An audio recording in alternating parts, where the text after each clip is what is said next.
नोएडा, मुंबई और कोलकाता में कोरोना जांच के लिए पीएम मोदी ने हाईटेक लैब का किया उद्घाटन। महाराष्ट्र, बंगाल और यूपी के सीएम भी वीडियो कॉन्फ्रेंसिंग से जुड़े।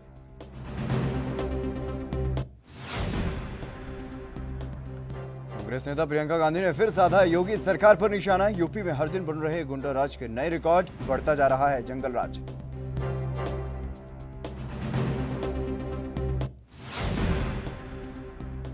भारतीय रेलवे ने बांग्लादेश को सौंपे 10 डीजल इंजन। रेल मंत्री पीयूष गोयल और विदेश मंत्री जयशंकर ने दिखाई हरी झंडी। कहा, दोनों देशों के बीच बढ़ेगी कनेक्टिविटी।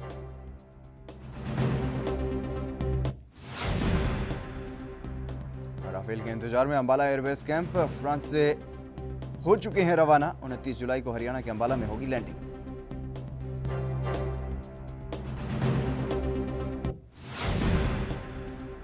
बाढ़ से बेहाल असम, केरल सरकार देगी 2 करोड़ की सहायता। सीएम पिनराई विजयन ने की घोषणा।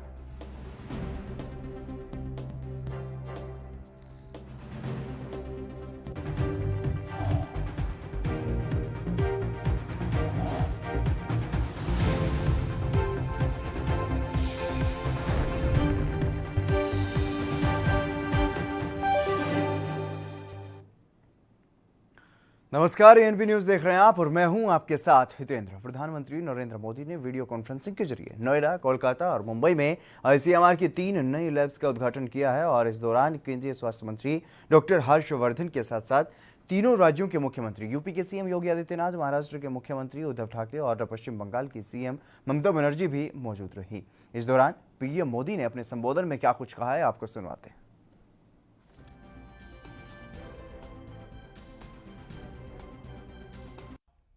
भारत में 11,000 से ज्यादा कोविड फैसिलिटीज हैं।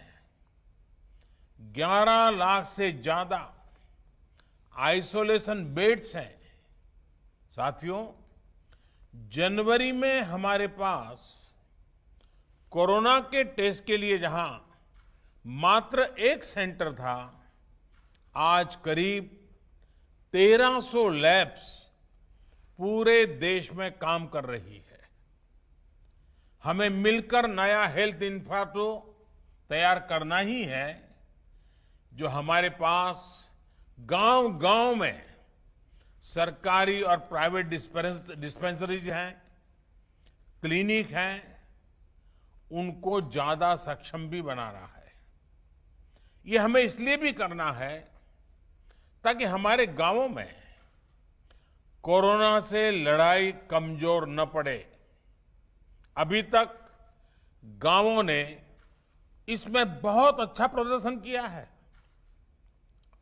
और इसके साथ ही हमें इस बात का ध्यान रखना है कि हमारे कोरोना योद्धा किसी तरह की थकान का शिकार न हो।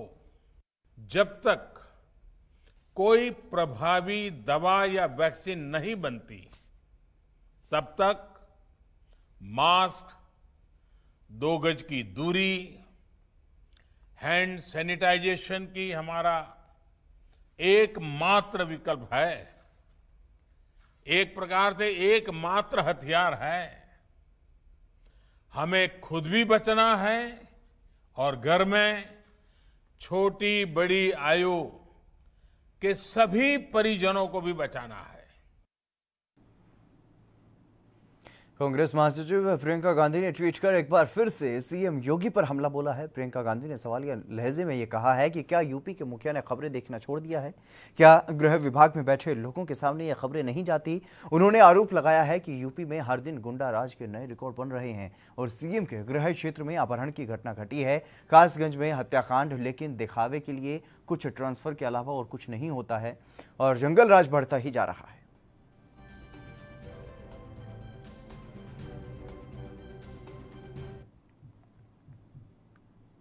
भारत और बांग्लादेश के बीच रिश्तों को और भी बेहतर बनाने के लिए भारत सरकार ने बड़ी पहल की है। भारतीय रेलवे ने पड़ोसी देश को 10 ब्रॉडगेज डीजल इंजन सौंप दिए हैं और रेल मंत्री पीयूष गोयल और विदेश मंत्री एस जयशंकर ने वर्चुअल हरी झंडी दिखाकर 10 डीजल इंजनों को बांग्लादेश के लिए रवाना किया। इस कार्यक्रम में वीडियो कॉन्फ्रेंसिंग के जरिए बांग्लादेश रेलवे के अधिकारी भी मौजूद रहे और रेल मंत्री पीयूष गोयल ने इस मौके पर कहा कि आने वाले दिनों में भारत और बांग्लादेश के बीच रेल कनेक्टिविटी को और भी बेहतर बनाया जाएगा।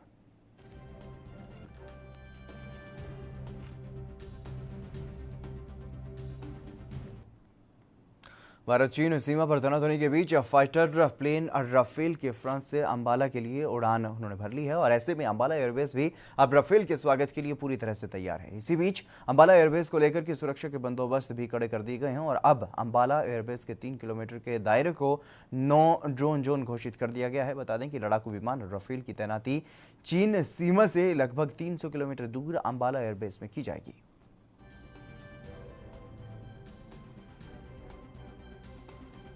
लेकिन राफेल के संबंध में पहले से ही प्रशासन की तरफ से चिट्ठियाँ जारी हैं कि पक्षियों को दाना नहीं डालना है, no fly zone, no drone zone area है।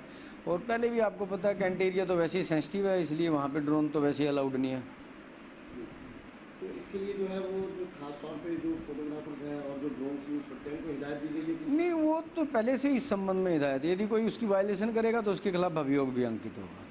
नो जो सिक्योरिटी जोन है उसमें ना तो ड्रोन को उड़ना अलाउड है, ना उड़ाना अलाउड है, ना फोटोग्राफी अलाउड है।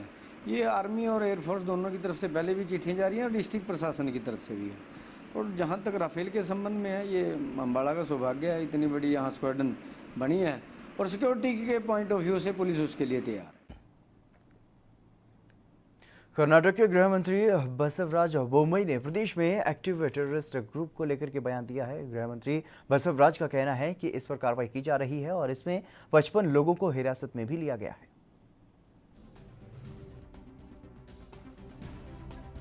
South India is under vigil of central agencies as well as all states put together. We are fighting the terrorism.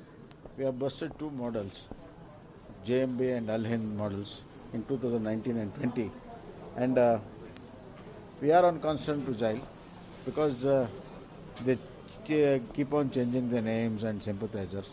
So we are at it and continuously at it, and we have already arrested jointly with NIA more than 50 people.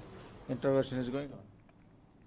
देश में लगातार corona के मामले बढ़ रहे हैं और ऐसे में केरल में भी कोरोना का संक्रमण फैल रहा है। हर दिन की तरह आज भी राज्य के सीएम पिनराई विजयन ने कोरोना की स्थिति पर जानकारी दी है। सीएम विजयन ने बताया कि आज राज्य में कोरोना से 2 मौतें हुई हैं और 702 नए कोविड-19 मामले दर्ज किए गए हैं।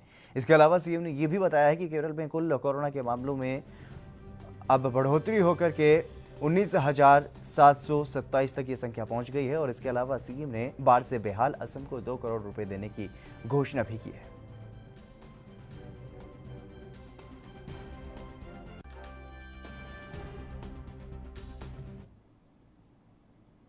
डीएमके समेत अन्य तमिलनाडु की कई पार्टियों ने सुप्रीम कोर्ट में नीट के तहत मेडिकल कॉलेज में सीटों को लेकर के तमिलनाडु में 50% ओबीसी आरक्षण के मामले पर याचिका दायर की थी, जिसमें अब मद्रास उच्च न्यायालय ने केंद्र सरकार को अगले शैक्षणिक वर्ष से गैर केंद्रीय संस्थानों में अखिल भारतीय कोटा चिकित्सा सीटों में ओबीसी आरक्षण प्रदान करने के लिए एक कमेटी गठित करने को कहा है, जिस पर डीएमके प्रवक्ता सरनन अन्नादुराई का बयान भी सामने आया है।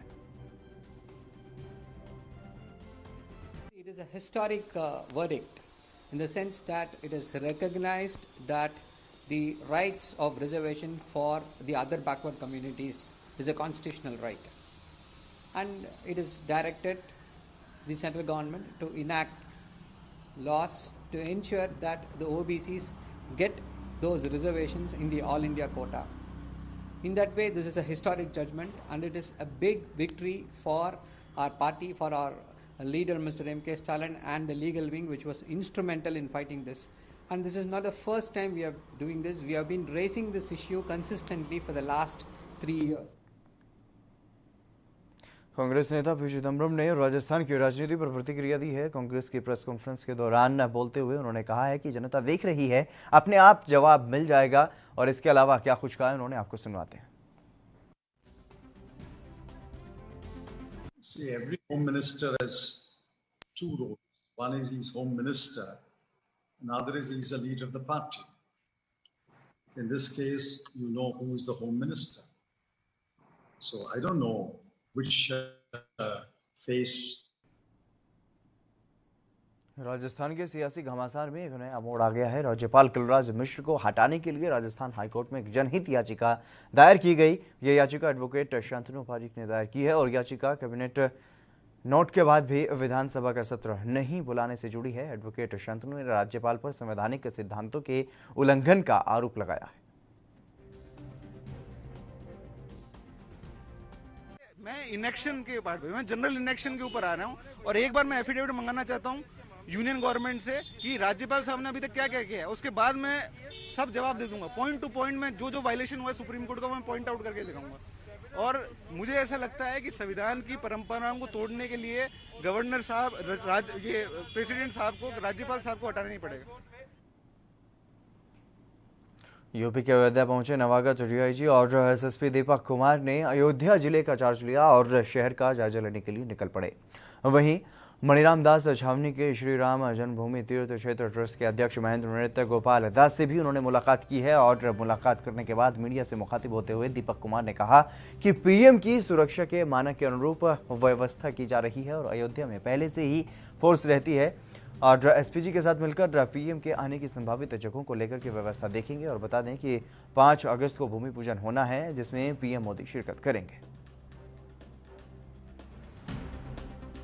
और ये हम सब के लिए गौरव का विषय है कि अभी शिलान्यास मंदिर का होने वाला है और उसमें जो सिक्योरिटी के जो मानक हैं, जो प्रधानमंत्री जी के सुरक्षा के मानक हैं, उस मानक के अनुरूप पूरी सुरक्षा की कवायद की जा रही है। ऑलरेडी अयोध्या में पहले से फोर्स का यहाँ पर रहती है जो राम जन्मभूमि की सुरक्षा के लिए, और उसके अनुसार जो भी ड्रिल है, फोर्स की जो कवायद होती है, उसको हम लोग यहाँ पर कर रहे हैं, उसकी पूरी तैयारी कर रहे हैं।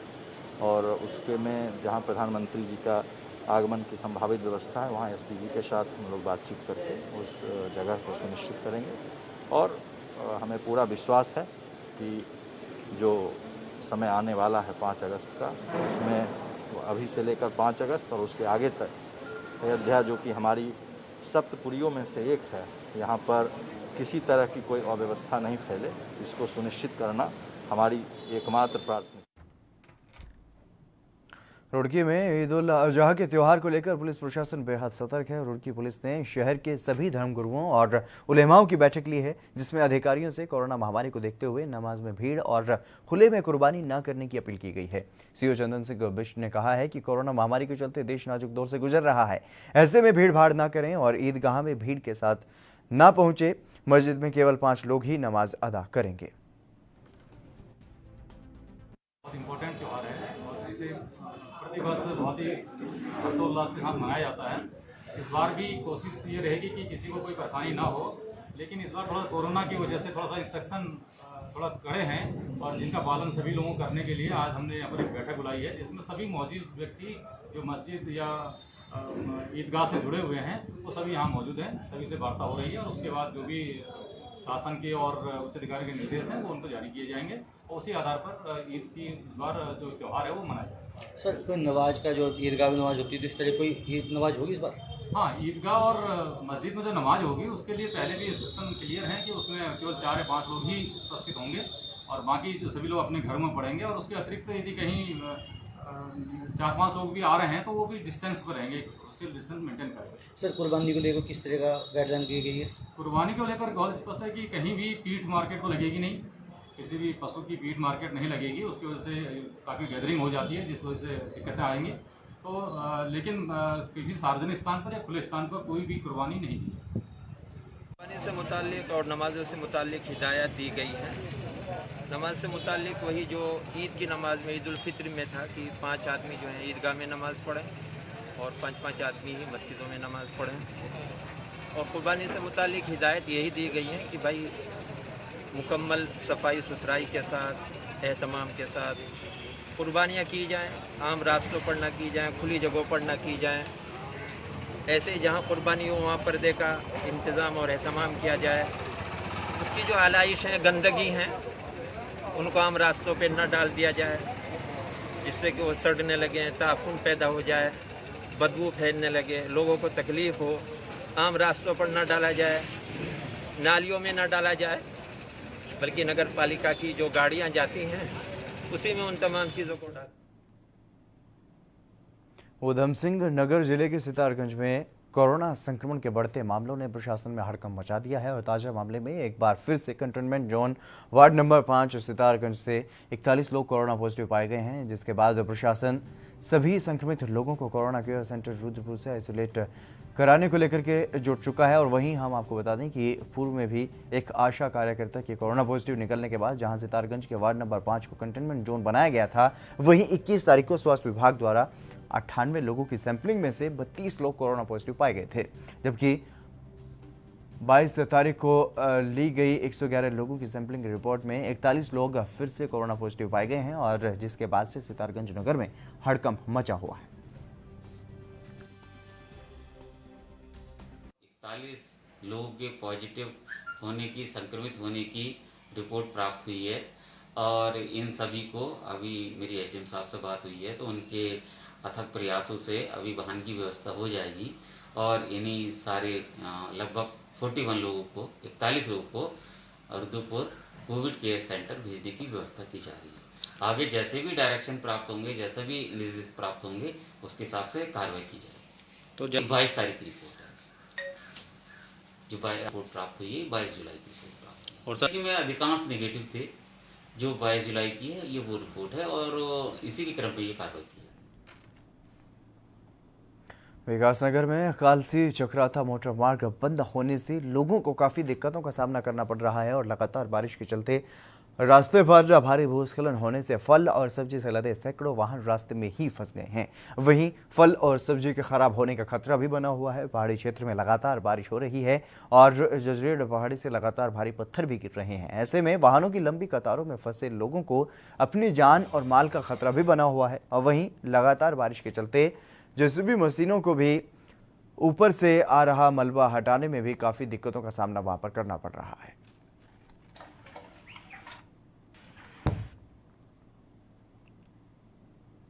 उत्तराखंड में मसूरी देहरादून मार्ग कोल्हू खेत के पास भारी भूस्खलन के बाद वहां पर रास्ता बंद हो गया, जिससे सड़क के दोनों ओर वाहनों की लंबी कतारें लग गई और वहीं लोक निर्माण विभाग और पुलिस की टीम मौके पर मौजूद रही। प्रदेश भर में मानसूनी बारिश का सिलसिला बरकरार है और अनेक स्थानों पर हल्की से मध्यम बारिश हो रही है, जबकि कुछ स्थानों पर भारी बारिश भी रिकॉर्ड हो रही है। मौसम विभाग के निदेशक विक्रम सिंह के मुताबिक आने वाले सप्ताह में भी बारिश का सिलसिला प्रदेश भर में जारी रहेगा।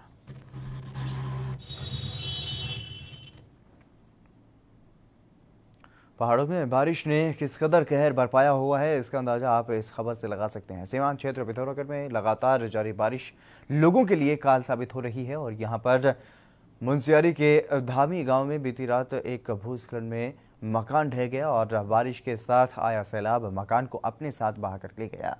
घर में रह रहे 2 लोग अब तक लापता हैं और उनके बारे में फिलहाल कोई सूचना नहीं मिल पाई है। हादसा भेवला तोक में हुआ है, जहां पर रविवार की रात लगातार जारी बारिश के बीच भूस्खलन में एक मकान दब गया और इसे विडंबना ही कहेंगे कि रात के वक्त इस हादसे की यह खबर सामने आई और किसी को नहीं लगी इस बात की खबर। और रविवार शाम तक जिस जगह पर जवाहर सिंह का मकान हुआ करता था वहां पर अब मैदान नजर आ रहा है। बीती रात बारिश के साथ आया सैलाब मकान और उसमें रहने वाले लोगों को अपने साथ बहाते हुए गौरी गंगा नदी में समा गया। अब यहां न तो मकान है और न ही जवाहर सिंह और उसकी मां विष्णा देवी। तहसील बंगापानी में धामी गांव है, उसके भियोला तोक जो है 2 मकान क्षतिग्रस्त हुआ है और दोनों मकानों में जो है एक व्यक्ति के दबने की सूचना प्राप्त हुआ है। सुबह ये 5-6 बजे की घटना बताई जा रही है और वहाँ पे हमने एसडीआरएफ को और एनडीआरएफ की टीम के साथ में राजस्व टीम को रवाना कर दिया है। वहाँ पर जाकर उनके बचाव और राहत कार्य प्रारंभ किया जाएगा। वहाँ पे वर्तमान में जो है नाचनी से जो सड़क वहाँ तक पहुँचती है, नाचनी बांसबगड़ होते हुए जो सड़क वहाँ तक पहुँचती है वो पीएमजीएसवाई के अंडर है और वहाँ पर जो है अभी काफ़ी मलबा आने की सूचना प्राप्त हो रही है और सड़क खोलने की कार्रवाई जो है सुबह से प्रारंभ कर दिया गया है। उसके अलावा जो है दूसरा जो हमारा उसी सड़क से जुड़ा हुआ दूसरा ग्राम पंचायत है जो है वहाँ पर भी जो है सूचना प्राप्त हो रही है कि एक महिला की जो है गदेरे से बहने की सूचना प्राप्त हुआ है और लापता भी बताए जा रहे हैं। उनको खोजबीन के लिए भी टीम को रवाना कर दिया है। दोनों जो ग्राम पंचायतें हैं ये एक ही सड़क से आसपास के सड़क लगी हुई ग्राम पंचायतें हैं और एक ही क्षेत्र में दोनों भी। विकासनगर के हरिपुर कोटी मार्ग पर खैरका के पास सोमवार सुबह एक लोडर टोंस नदी में गिर गया और लोडर में चालक और वाहन स्वामी सवार थे और कालसी थाने की पुलिस और एसडीआरएफ की टीम मौके पर रेस्क्यू के लिए पहुंची। पुलिस के मुताबिक रेस्क्यू अभियान में वाहन स्वामी को बाहर निकाला गया है, जिसकी गंभीर हालत को देखते हुए विकासनगर चिकित्सालय में उसे भर्ती करवा दिया गया है, जबकि चालक की तलाश जारी है। और पुलिस के मुताबिक टोंस नदी में वाहन गिरते समय वाहन स्वामी पहले ही बाहर गिर गया था, जबकि चालक वाहन के साथ ही नदी में गिर गया, जिसकी तलाश की जा रही है।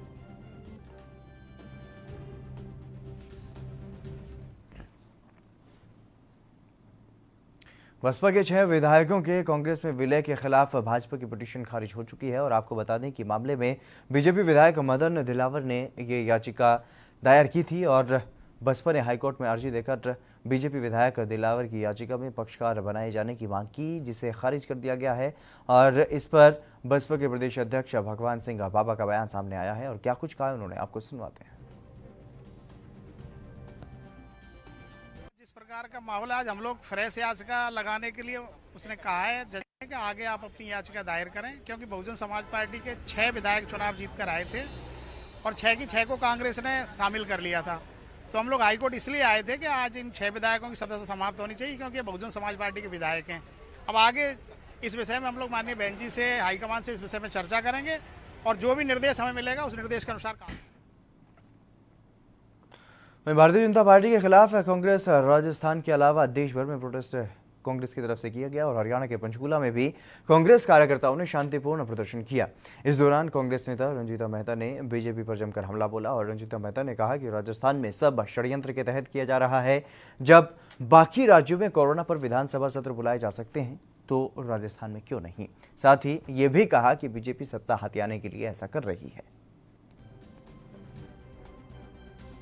देखिए, ये प्रोटेस्ट पूरे ऑल इंडिया लेवल पे हो रहा है और जिस तरीके से भाजपा अपनी मनमानी कर रही है, जिस तरीके से षड्यंत्र और तंत्र चल के सिर्फ सत्ता हथियाने का इस समय मकसद चल रहा है, उसी को लेकर हम आवाज उठा रहे हैं कि आज राजस्थान के अंदर जिस तरीके से हमारी सरकार होने के बावजूद हमें विधानसभा सत्र बुलाने की जिम्मेदारी नहीं दी जा रही, हमें अनुमति नहीं दी जा रही और जिस तरीके से सारी चीजों को दरकिनार करके पहले इन्होंने कर्नाटक में, फिर मध्य प्रदेश में और वही षड्यंत्र अब राजस्थान में चल रहा है। आज राजस्थान के लिए रूल अलग क्यों, मणिपुर के अंदर कोरोना में मीटिंग बुलाई जा सकती है पर राजस्थान में वो नहीं बुलाने दी जा रही, क्योंकि कहीं ना कहीं भाजपा को खतरा है। छत्तीसगढ़ प्रदेश कांग्रेस अध्यक्ष मोहन मरकाम के नेतृत्व में कांग्रेस के प्रतिनिधिमंडल ने राज्यपाल अनुसुईया उइके से मुलाकात की और राज्यपाल से मुलाकात कर राष्ट्रपति के नाम ज्ञापन सौंपा गया, जिसमें राजस्थान की निर्वाचित सरकार पर आए संकट को संज्ञान में लेने का आग्रह किया गया है। और राज्यपाल से मुलाकात करने के लिए छत्तीसगढ़ कांग्रेस अध्यक्ष मोहन मरकाम के साथ कई वरिष्ठ नेता भी मौजूद रहे।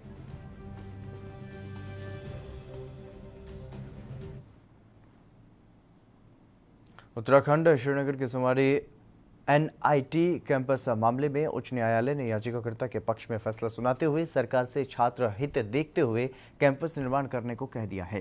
न्यायालय ने कैंपस जाते समय घायल हुई छात्रा मीना गुप्ता को 25 लाख रुपए का मुआवजा और स्वास्थ्य सुविधाएं देने को भी कहा है। न्यायालय ने अस्थायी कैंपस में छात्र छात्राओं को सभी सुख सुविधाएं शीघ्र से शीघ्र देने के लिए कहा है और खंडपीठ ने केंद्र और राज्य सरकारों से जुलाई 2021 तक सभी चीजें सुचारू रूप से करने के लिए कहा है। और बता दें कि एनआईटी के पूर्व छात्र जसवीर सिंह ने नैनीताल उच्च न्यायालय में जनहित याचिका दायर कर कहा था कि उनके कॉलेज निर्माण को 9 साल हो गए हैं, लेकिन 9 सालों के बाद भी एनआईटी को स्थायी कैंपस नहीं मिल सका है। और इसको लेकर के छात्र काफी लंबे समय से स्थायी कैंपस की मांग कर रहे हैं, लेकिन सरकार उनकी मांगों की तरफ कोई ध्यान नहीं दे रही है।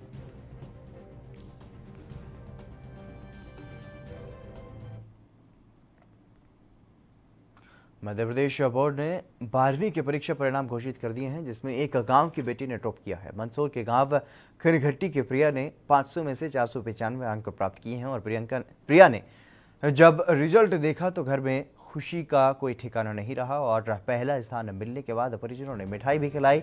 और प्रिया राठौर ने बताया कि वो घर पर 6 से 7 घंटे तक पढ़ती है और टीचर्स ने भी उसको अच्छे से पढ़ाया है और साथ ही प्रिया ने यह भी बताया कि उसका सपना IAS बनने का है।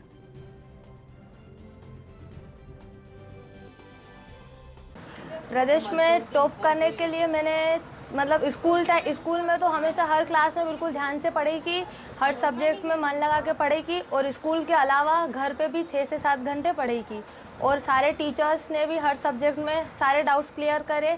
कभी भी कोई भी डाउट होता था तो सारे टीचर्स बताने के लिए तैयार रहते थे और मैं सपना है कि मैं आगे चल के UPSC टॉप करूं और IAS ऑफिसर बनूं। उसके लिए मैंने अभी पढ़ाई स्टार्ट करी है और ग्रेजुएशन में मेरे को BA करना है मंदसौर। चलिए फिलहाल रुकेंगे एक छोटे से ब्रेक के लिए, जल्द हाजिर होंगे।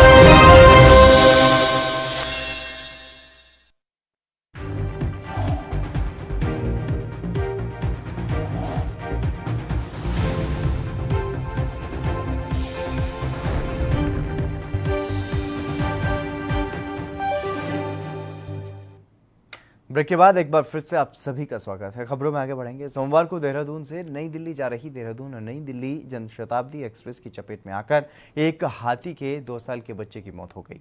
जानकारी के अनुसार घटना सोमवार सुबह की है और देहरादून के लच्छी कवाला और थानो रेंज के मिलन नकरोंदा 0 पॉइंट के पास रेलवे ट्रैक पर जनशताब्दी एक्सप्रेस की चपेट में हाथी का एक 2 साल का बच्चा आ गया और इस हादसे में उसकी मौत हो गई।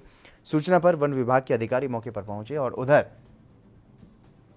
देहरादून रेलवे स्टेशन के निदेशक गणेश चंद्र ठाकुर का कहना है कि ट्रेन के लोको पायलट की ओर से इस तरह की कोई भी सूचना नहीं मिली है। गौरतलब है कि इससे पहले भी तमाम घटनाओं में ट्रेन से टकराकर हाथियों की मौत हो चुकी है और इस बाबत कई बार वन विभाग और रेलवे अधिकारियों की बैठक भी हो चुकी है, लेकिन हालात सुधरने का नाम नहीं ले रहे हैं।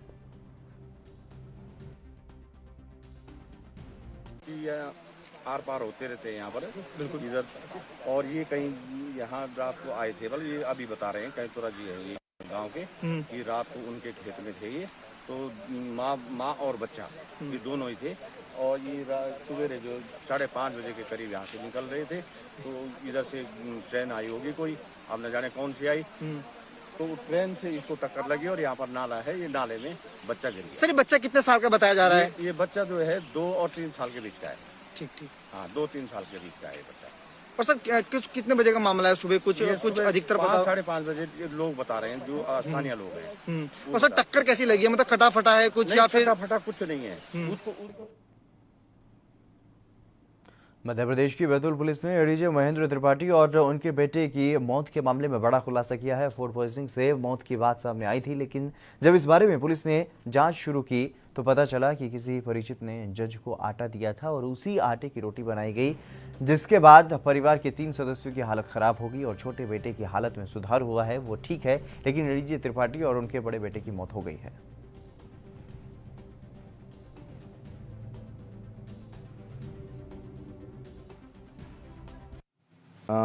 इनके न्यायालय में या फिर सर्किट हाउस के अंदर या सर्किट हाउस के पास में किसी परिचित व्यक्ति ने इनको आटा दिया।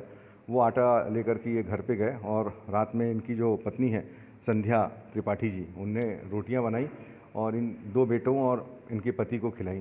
क्योंकि आटा कम था और कम गूँथा गया था तो उनने बासी रोटियां वगैरह खाई हैं और इन दोनों बच्चों को और पति को ये रोटियां सब्जी के और चावल के साथ खिलाई गई। खाने के बाद ही सबसे पहले जो छोटा वाला बेटा है अभियान, जो करीब 26 साल का है, उसको उल्टियाँ शुरू हो गई और तत्काल उसके थोड़ी देर बाद बड़े बेटे को भी और महेंद्र त्रिपाठी साहब को भी उल्टियाँ शुरू। रुड़की के ब्रह्मपुर गांव में हाई टेंशन लाइन की चपेट में आने से एक व्यक्ति की मौके पर ही मौत हो गई और सूचना मिलते ही मौके पर ग्रामीणों की भारी भीड़ वहां पर जमा हो गई, जिन्होंने मौके पर ऊर्जा निगम के ठेकेदार के खिलाफ जमकर हंगामा काटा। ग्रामीण मृतक के परिवार को मुआवजा दिलाने की मांग कर रहे थे और ग्रामीणों का आरोप था कि ऊर्जा निगम के ठेकेदार ने बिना शटडाउन किए युवक को लाइन पर चढ़ा दिया और जिससे यह हादसा हुआ है। मृतक लियाकत केलहन पर गांव का निवासी था, जो कि मेहनत मजदूरी करके अपने परिवार को चला रहा था और आरोप है कि आज सुबह ऊर्जा निगम के ठेकेदार ने लियाकत को घर से बुलाया, जो कि अक्सर बिजली का काम करता था, और उसे चलती हाई टेंशन लाइन पर चढ़ा दिया गया, जिससे ये बड़ा हादसा हुआ।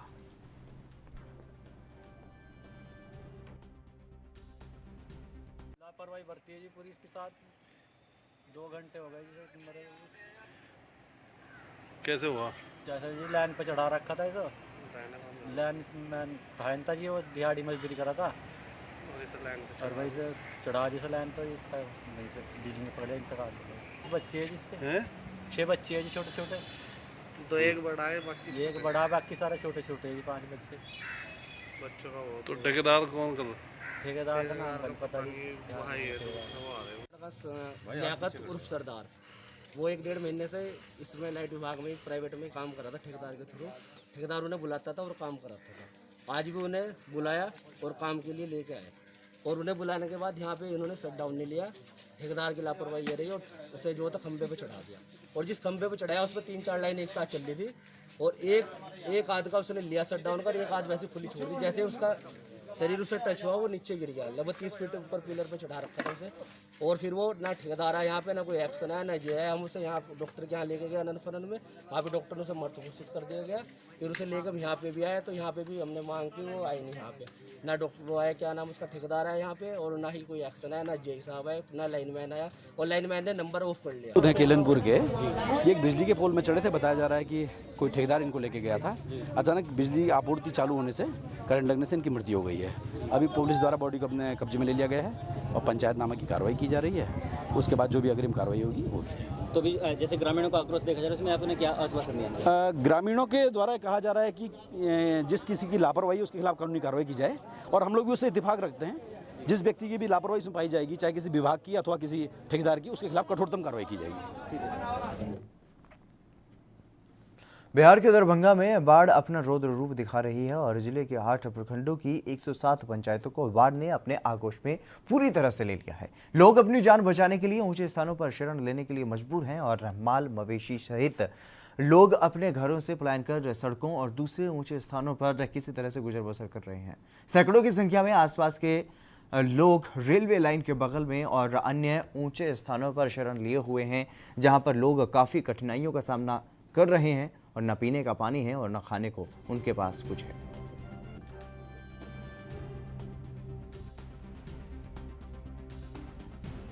एक तरफ बिहार में कोरोना अपना कहर बरपा रही है, वहीं दूसरी ओर बिहार में बाढ़ अपना रुद्र रूप दिखा रही है। जी हाँ, बतला दें आपको कि अभी हम खड़े हैं दरभंगा के केवटी प्रखंड के वार्ड नंबर 14 में।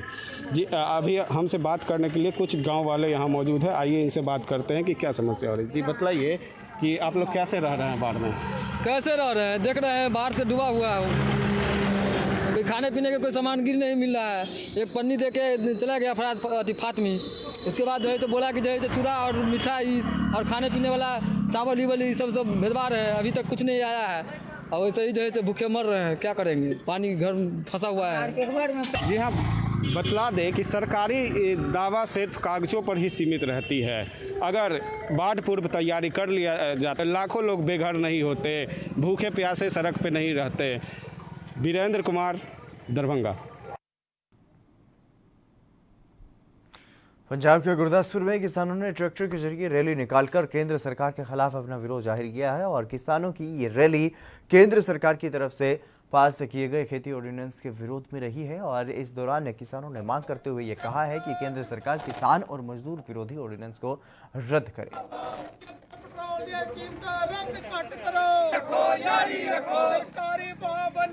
ਕੇਂਦਰ ਸਰਕਾਰ ਵੱਲੋਂ ਜੋ 3 ਆਰਡੀਨੈਂਸ ਪਾਸ ਕੀਤੇ ਗਏ ਨੇ ਉਹਨਾਂ ਦੇ ਆਰਡੀਨੈਂਸ ਦੇ ਵਿਰੋਧ ਦੇ ਵਿੱਚ ਜਿਹੜੀਆਂ ਕਿਸਾਨ ਜਥੇਬੰਦੀਆਂ ਨੇ ਪੂਰੇ ਪੰਜਾਬ ਦੇ ਵਿੱਚ ਸੰਘਰਸ਼ ਕਰ ਰਹੀਆਂ ਨੇ। ਗੱਲ ਗੁਰਦਾਸਪੁਰ ਦੀ ਕੀਤੀ ਜਾਵੇ ਤਾਂ ਗੁਰਦਾਸਪੁਰ ਦੇ ਵਿੱਚ ਵੀ ਕਿਸਾਨ ਜਥੇਬੰਦੀਆਂ ਵੱਲੋਂ ਟਰੈਕਟਰ ਮਾਰਚ ਕਰਕੇ ਰੋਸ ਪ੍ਰਦਰਸ਼ਨ ਜੋ ਹੈ ਉਹ ਕੀਤਾ ਜਾ ਰਿਹਾ। ਕਿਸਾਨਾਂ ਦੀ ਮੰਗ ਹੈ ਕਿ ਜੋ 3 ਆਰਡੀਨੈਂਸ ਪਾਸ ਕੀਤੇ ਗਏ ਨੇ ਉਹ ਆਰਡੀਨੈਂਸ ਰੱਦ ਕੀਤੇ ਜਾਣ, ਕਿਉਂਕਿ ਉਹ ਕਿਸਾਨ ਵਿਰੋਧੀ ਨੇ, ਮਜ਼ਦੂਰ ਵਿਰੋਧੀ ਨੇ। ਮੇਰੇ ਨਾਲ ਤੇ ਕੁਝ ਕਿਸਾਨ ਆਗੂ ਹੈਗੇ ਨੇ, ਉਹਨਾਂ ਨਾਲ ਗੱਲਬਾਤ ਕਰ ਲੈਂਦੇ ਆ। ਸਰ ਦੱਸ ਦਿਓ, ਜਿਹੜਾ ਪ੍ਰੋਟੈਸਟ ਕੀਤਾ ਜਾ ਰਿਹਾ, ਰੈਲੀ ਕੱਢੀ ਜਾ ਰਹੀ ਹੈ, ਕੀ ਕੁਝ ਮੰਗ ਰਹੀ ਹੈ ਕੇਂਦਰ ਤੋਂ? ਅਸੀਂ ਪੰਜਾਬ ਦੀਆਂ ਕਿਸਾਨ ਜਥੇਬੰਦੀਆਂ ਮੋਰਚਾ ਬਣਾ ਕੇ 13-14 ਤੇ ਜਿਹੜੇ ਕੇਂਦਰ ਸਰਕਾਰ ਨੇ ਆਰਡੀਨੈਂਸ ਪਾਸ ਕੀਤੇ ਆ, ਬਿਜਲੀ ਬਿੱਲ 2020 ਜਿਹੜਾ ਉਹ ਲੈ ਕੇ ਆਏ ਆ, ਅਸੀਂ ਸਮਝਦੇ ਹਾਂ ਕਿ ਸਰਾਸਰ ਹਿੰਦੁਸਤਾਨ ਤੇ ਪੰਜਾਬ ਦੇ ਕਿਸਾਨਾਂ ਨਾਲ ਧੱਕਾ। ਤੁਸੀਂ ਵੇਖਿਆ ਕਿ ਇਹ ਕਿਸਾਨ ਆਗੂ ਸਨ ਜਿਨ੍ਹਾਂ ਦਾ ਕਹਿਣਾ ਵਾ ਕਿ ਜਿਹੜੇ ਆਰਡੀਨੈਂਸ ਪਾਸ ਕੀਤੇ ਗਏ ਨੇ ਉਹ ਆਰਡੀਨੈਂਸ ਜਿਹੜੇ ਨੇ ਉਹ ਰੱਦ ਕੀਤੇ ਜਾਣ। ਜੇਕਰ ਅਜਿਹਾ ਨਹੀਂ ਹੁੰਦਾ ਤਾਂ ਪੂਰੇ ਪੰਜਾਬ ਦੇ ਵਿੱਚ ਦੁਬਾਰਾ ਵੱਡਾ ਸੰਘਰਸ਼ ਜਿਹੜਾ ਵਾ ਉਹ ਵਿੱਢਿਆ ਜਾਊਗਾ। ਕੈਮਰਾ ਪਰਸਨ ਨੀਰਜ ਸ਼ਰਮਾ ਦੇ ਨਾਲ अवतार सिंह, ANB न्यूज़, गुरदासपुर।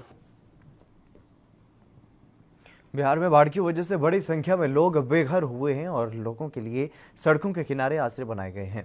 बेघर हुए लोगों का कहना है कि उनके लिए खाने पीने की सही व्यवस्था नहीं है और खाना आता है तो लेट आता है, जिसकी वजह से लोग काफ़ी परेशान हैं।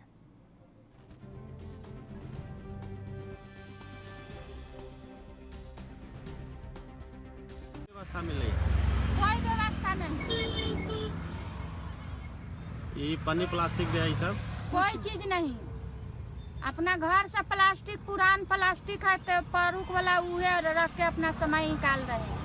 खाना पीना का इंतजाम कैसे हो रहा है? खाना पीना के 2 टाइम मिलता है, 11 बजे रात में, 2 बजे दिन के बाद। सरकारी है? सरकारी है। ऐसे ड्राई खाना कुछ बनाने के लिए नहीं मिलता? नहीं, कुछ नहीं मिल रहा है, कोई सुविधा नहीं। रुपया तो है ना, सरकार अभी कोई सुविधा नहीं दिया है। खाने का इंतजाम तो किया है? खाने के इंतजाम 2 टाइम मिल रहा है, दाल भात सब्जी, एक टाइम 1 बजे रात में। उसके अलावा रहने होने के लिए पन्नी प्लास्टिक के साथ इससे कुछ नहीं मिला। उत्तराखंड के चमोली जिले में भूस्खलन से सड़क जाम हो गई है और जानकारी के मुताबिक सोमवार सुबह चमोली जिले के गोचर में आईटीबीपी कैंप के पास ये भूस्खलन हुआ और दरअसल पहाड़ का एक बड़ा हिस्सा बढ़कर सड़क पर अचानक से गिर गया और जिससे बद्रीनाथ राजमार्ग अवरुद्ध हो गया और वहीं सड़क पर गाड़ियों का लंबा जाम भी देखने को मिला था। और पिथौरागढ़ जिले के झूला गांव में बादल फटने की घटना सामने आई है और गांव में 2 लोगों के फंसे होने की आशंका है और साथ ही कहा जा रहा है कि बादल फटने से 5 से 6 घर भी प्रभावित हुए।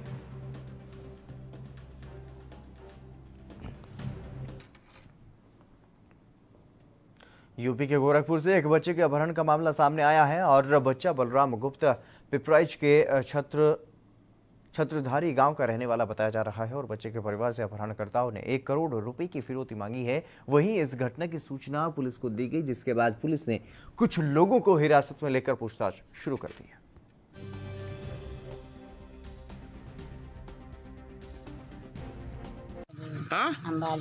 जो बच्चा गायब हुआ है, इसका क्या अपहरण हुआ है, क्या मामला है ये?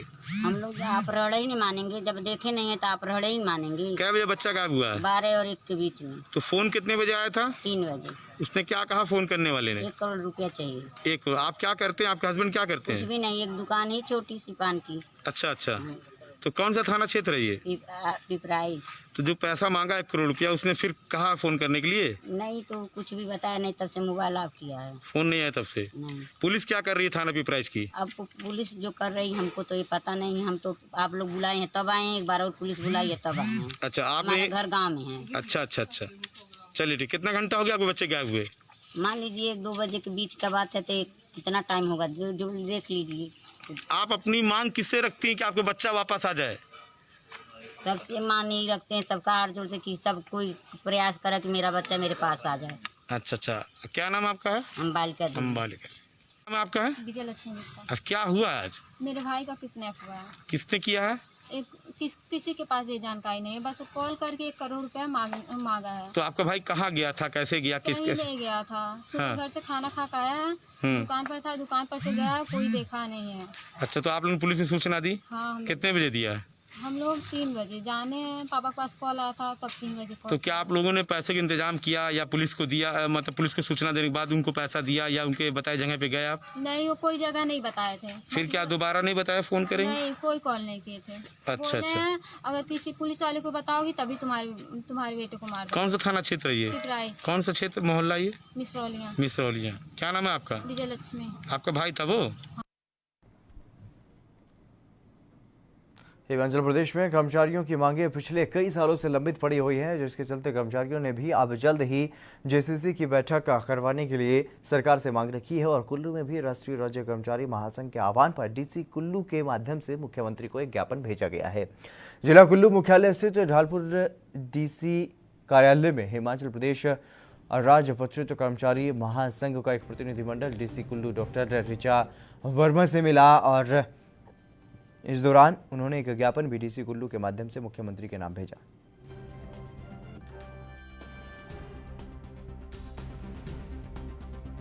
ये अभी हमने पिछले कल भी प्रेस के माध्यम से सभी को सूचित किया था कि राष्ट्रीय राज्य कर्मचारी महासंघ के आह्वान पर 24 से 30 जुलाई तक सरकार जगाओ सप्ताह का आयोजन किया है। इसका मुख्य मुद्दा एक ही है कि कर्मचारियों की जो ज्वलंत मांगे हैं, वो जो लगभग 2.5 साल से हिमाचल में बिल्कुल गौण हो गई हैं। सरकार किसी भी को भी कर्मचारी प्रतिनिधि को, राजपत्रित कर्मचारी महासंघ के किसी भी प्रतिनिधि को जो है संयुक्त सलाहकार समिति की बैठक के लिए नहीं बुलाएगी। हमारा सिर्फ एक ही मत है, चाहे राज्य में 1 गुट हो, 2 गुट हो, 3 गुट हो, सरकार अपने लेवल पर, अपने स्तर पर जो है इसका वो करे कि किसके साथ जो कर्मचारी जुड़े हुए हैं, लेकिन किसी भी गुट को जो है शीघ्र जो है संयुक्त सलाहकार समिति की बैठक के लिए बुलाया जाए। मध्य प्रदेश के इंदौर में कांग्रेस पार्टी के कार्यकर्ताओं ने शिवराज सरकार के खिलाफ विरोध प्रदर्शन किया, लेकिन इस दौरान पुलिस और प्रशासन के सामने खुलेआम कोरोना नियमों की धज्जियां भी यहां पर उड़ाई गई। बिना अनुमति शासन प्रशासन के खिलाफ हल्लाबोल किया गया और भारी पुलिस बल और प्रशासनिक अधिकारियों की मौजूदगी में भी सैकड़ों की संख्या में भीड़ सड़क पर मौजूद रही और कांग्रेसियों ने पाटनीपुरा चौराहे पर मुख्यमंत्री के एक के बाद एक 5 पुतले जलाए। कि रावण का पुतला नहीं जले, लेकिन ये तो तय है कि आने वाले समय में अयोध्या पे राज तो राम का ही होगा और रावण का दहन तो निश्चित ही है। आज हमने सांकेतिक रावण का दहन करा है। 2 महीने बाद ये शिवराज रूपी रावण और ये अली बाबा 40 चोर की पूरी मंडली है, उसको जनता जला के राख कर देगी। आने वाले समय में कांग्रेस पार्टी की सरकार बनेगी, कमलनाथ जी हमारे मुखिया होंगे और उस सरकार में भू माफियाओं के लिए कोई जगह नहीं होगी, गुंडों के लिए कोई जगह नहीं होगी, भ्रष्टाचारियों के लिए कोई जगह नहीं होगी। हमारे परिवार की बच्चों की शादी के लिए 51,000 रुपए सरकार देती रहेगी। पेंशन 600 है, कांग्रेस पार्टी ने 1000 करने का वादा करा है। बिजली की बिल 100-200 जो चल रहे थे, ये शिवराज चौहान की सरकार ने उसको हजारों में पहुंचा दिया। मध्य प्रदेश का एक आदमी आज की कंडीशन में, आप लोग भी बिजली के बिल से परेशान होंगे। हम सब आपस से आने वाले 2 समय में मध्य प्रदेश में जो हमारी अयोध्या को इन लोगों ने लंका बना दिया है, आने वाले समय में फिर। यूपी के बुलंदशहर से एक अधिवक्ता के अपहरण का मामला सामने आया और बताया जा रहा है कि अपहृत अधिवक्ता पिछले 2 दिनों से लापता है और 2 दिनों से लगातार खोजबीन की जा रही है। और उसके बाद भी जब अधिवक्ता का पता नहीं चला तो परिजनों ने अपहरण की आशंका जताई और वहीं इसकी सूचना पुलिस को दी गई और पुलिस ने भी अपनी जांच अब शुरू कर दी है।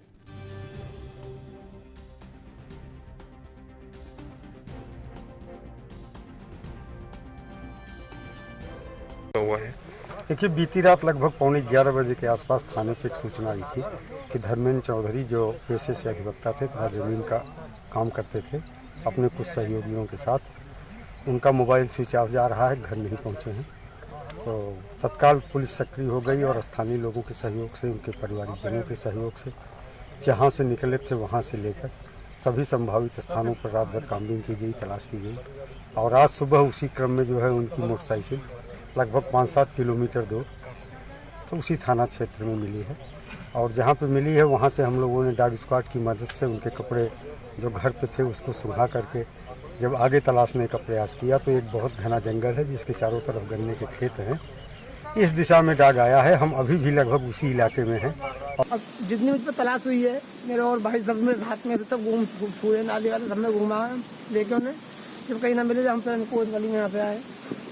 फिर हमने कोतवाल साहब बेचारे बैठे थे अपने ऑफिस में अंदर, उन्होंने तुरंत अपनी वर्दी पहनी है, वर्दी पहने साथ गए हमारे सीओ साहब को बुलाया उन्होंने तुरंत, और जहाँ जहाँ भी चाहे तक उन्होंने प्रयास पूरा करा हमारे साथ में घूमने का, जहाँ जहाँ जाना था, जहाँ जहाँ करने का। हम फिर सबले भाई गांव से इकट्ठे हुए। बाइक जो मिली वो प्लॉट से कितनी दूरी पे मिली थी? भैया प्लॉट हमारा गंदे नाले पे है इधर किले की साइड में, और बाइक मिली है खबर। मध्य प्रदेश के सिंगरौली जिले में अमेलिया क्षेत्र में अमरूद खाने का शौक एक भालू को महंगा पड़ गया, और जब भालू ने अमरूद खाने की कोशिश की तो वो 30 फीट गहरे कुएं में गिर गया, और कुएं में पानी था। इस वजह से भालू को कोई चोट नहीं पहुंची, और मौके पर पहुंची वन विभाग की टीम ने भालू का रेस्क्यू किया, और टीम के 10 लोगों ने कई घंटे तक मशक्कत की, जिसके बाद भालू को बाहर निकाला जा सका। भालू को बाहर निकालने के बाद वापस जंगल की तरफ भेज दिया गया।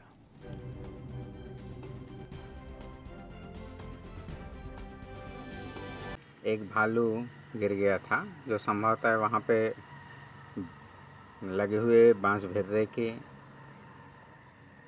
करला खाने के लिए आया था। करला कुआं से एडजॉइन था। करला खाते हुए वो अनबैलेंस हो गया, और अनबैलेंस होकर के कुएं में गिर गया था, जिसकी सूचना अमेलिया के सरपंच साहब द्वारा हमको प्रातः दी गई थी। हम तत्काल मौके पर पहुँचे और 9 बजे उसका रेस्क्यू प्रारंभ किया, और 12:30 बजे भालू सीढ़ी की सहायता से निकल करके बाहर आया, जिसे ग्रामीणों की मदद से, कर्मचारियों की मदद से जंगल की ओर भेज दिया गया। इस तरह कल का भालू का रेस्क्यू सफल रहा। किसी तरह से किसी को भी किसी प्रकार की कोई परेशानी नहीं हुई, ना ही भालू को किसी तरह के कोई चोट आदि लगे हैं, जिससे ये उसके स्पीड से ये पता लग रहा था कि वह पूर्णतः स्वस्थ रूप से निकल के जंगल की ओर चला गया है। Thank you.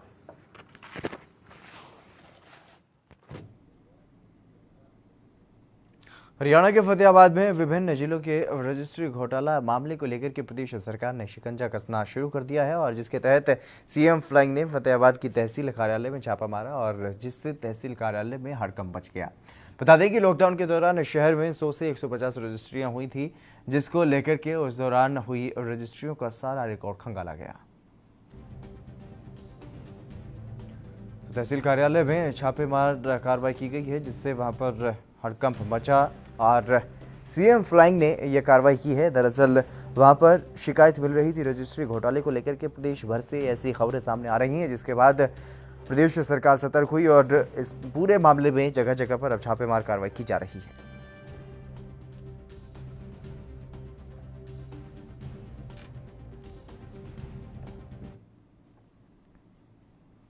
छत्तीसगढ़ के कोरबा जिले की अंडरग्राउंड कोल माइंस सिंघाली परियोजना में सिंघाली के लगभग 100 मीटर की दूरी पर जमीन धंसने की घटना सामने आई है, जिसके चलते ग्रामीणों में दहशत का माहौल है। और वहीं ग्रामीणों का ये भी कहना है कि जमीन धंसने का ये कोई पहला मामला नहीं है। इसके एक हफ्ते पहले भी सिंघाली परियोजना के अंतर्गत गोद लिए गए गांव भेजी नारा में दर्जनों मकानों में दरार आने की शिकायत मिली थी, और एक बोरिंग मशीन भी जमीन में धंस गई थी, जिसकी शिकायत भी की गई थी। लेकिन बावजूद इसके एससीएल प्रबंधन ने कोई कार्रवाई नहीं की है, और कोयले का उत्खनन जारी है।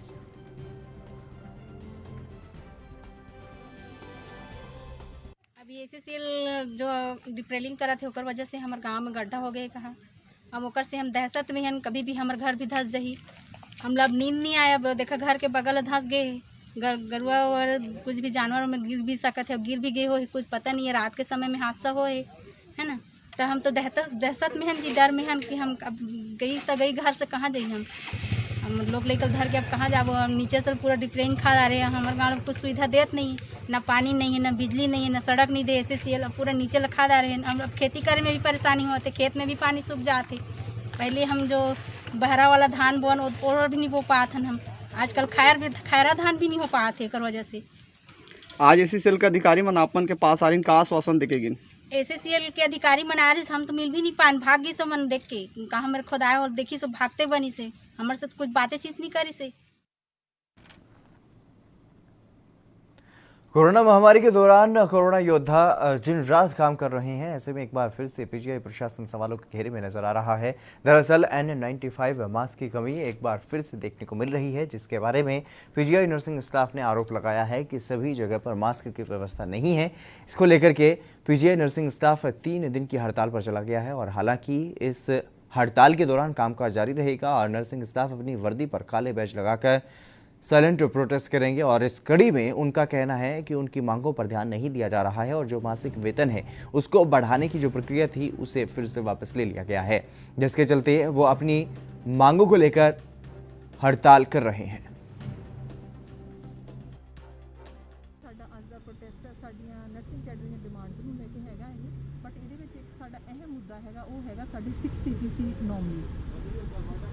ਜਿਹੜੀ 6 CPC ਨੋਮਨੀ ਹੈ ਉਹਨੂੰ ਇੰਪਲੀਮੈਂਟ ਕਰਵਾਉਣ ਲਈ ਸਾਨੂੰ 12 ਸਾਲ ਸੰਘਰਸ਼ ਕਰਨਾ ਪਿਆ। ਐਸੋਸੀਏਸ਼ਨ ਨੇ ਸੰਘਰਸ਼ ਕੀਤਾ ਬਟ ਜਿਹੜਾ ਐਡਮਿਨਿਸਟ੍ਰੇਸ਼ਨ ਸੀਗਾ ਉਹਨਾਂ ਨੇ ਇੱਕ ਸਾਨੂੰ ਆਰਡਰ ਦਿੱਤਾ ਔਰ ਸਾਡੇ 12 ਸਾਲ ਦੇ ਸੰਘਰਸ਼ ਨੂੰ ਜ਼ੀਰੋ ਕਰਤਾ। ਇਸ ਲਈ ਅਸੀਂ यूपी के शाहजहांपुर जिला महिला अस्पताल में प्रसव के बाद महिला की कोरोना रिपोर्ट पॉजिटिव पाई गई है। दरअसल शाहजहांपुर के मेडिकल कॉलेज में बीती रात एक महिला भर्ती हुई थी। महिला के प्रसव के बाद उसकी कोरोना रिपोर्ट पॉजिटिव आने से स्टाफ में हड़कंप मच गया है। वहीं अस्पताल के कर्मियों ने अस्पताल प्रशासन पर लापरवाही का आरोप भी लगाया है।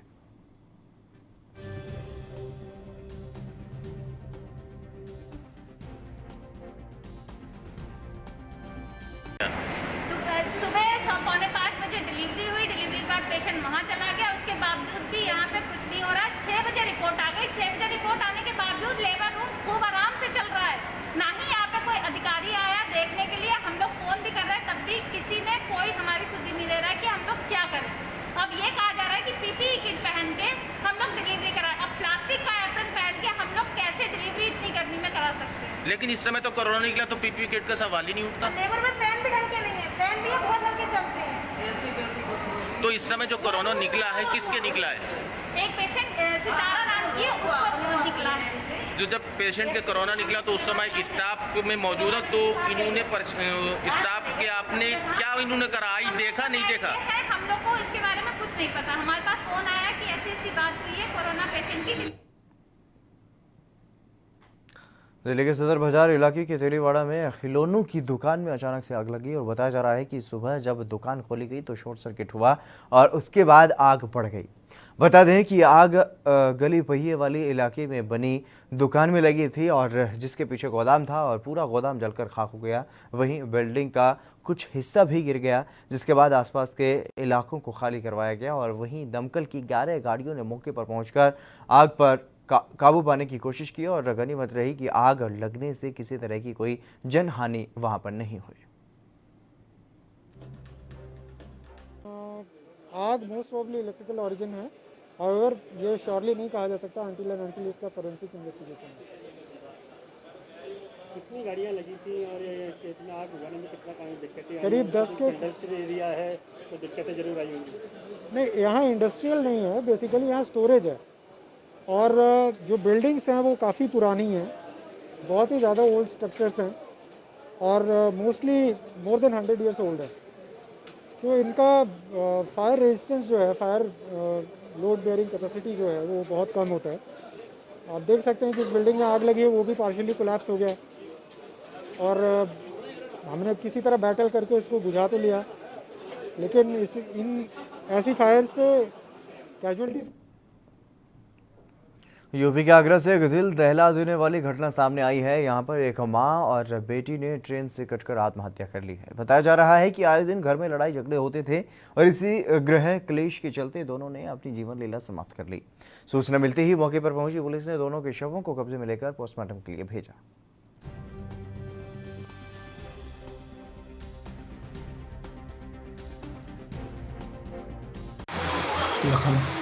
कितने बजे करीब निकली थी आपकी मम्मी बहन को लेकर? सुबह 7:30 बजे। फिर किस्म के आप क्या कर रहे थे? मैं उस समय तो सो रहा था, रात को लेट आता जॉब से। फिर क्या हुआ? फिर सुबह उठे, पता चली मम्मी और सिस्टर कहीं गई हुई है, बहुत घर से चली गई बिना बताई। देखने गए टपरा की चौकी तक, इधर उधर भी देखा है, बुआ जी के यहाँ भी देखा है, नहीं मिली। सोचा यहीं पे चली गई आसपास कहीं। थोड़ी देर बाद पता चली है कि फिर पता चली कि थोड़ी देर बाद। क्या पता लगी?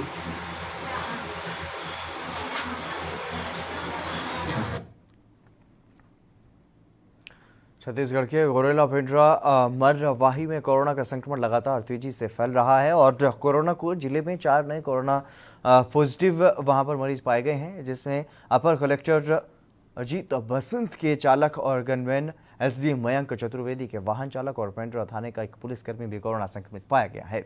लगातार शासकीय कर्मचारियों में कोरोना पॉजिटिव मिलने के कारण जिले के सभी शासकीय विभागों के कर्मचारियों का टेस्ट भी लगातार किया जा रहा है।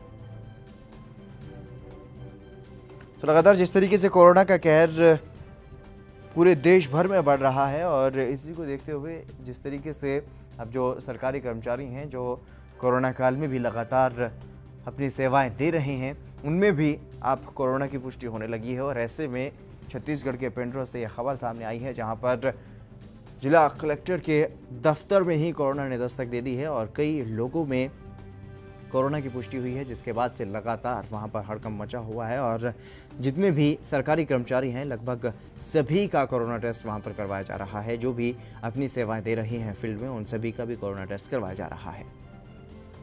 तो लगातार जिस तरीके से पूरे विश्व में कोरोना का अभी भी कहर बढ़ रहा है, उसको लेकर के लगातार सावधानी भी बरती जा रही है, लेकिन बावजूद उसके कई सरकारी कर्मचारियों में कोरोना की पुष्टि हो रही है। सावन के चौथे सोमवार को बाबा विश्वनाथ के दर पर बनारसियों की भीड़ उमड़ी है और चौथे सोमवार को मंदिर श्रद्धालुओं के लिए खोला गया। हालांकि शहर भर में लॉकडाउन लगा हुआ है और इस बार सावन में 5 सोमवार पड़ रहे हैं और काशी विश्वनाथ मंदिर में दर्शन करने आने वाले श्रद्धालुओं के लिए वैश्विक महामारी कोरोना वायरस के कारण विशेष व्यवस्था की गई। 12 ज्योतिर्लिंगों में एक श्री काशी विश्वनाथ मंदिर में वैसे तो हर साल अन्य राज्यों और जिलों से लाखों भक्तों की भीड़ उमड़ती थी, लेकिन इस बार नियम और व्यवस्था में परिवर्तन किया गया है और वैश्विक महामारी कोरोना से लगाए गए लॉकडाउन नियम के कारण बाहर से आने वाले श्रद्धालुओं पर रोक लगी हुई है।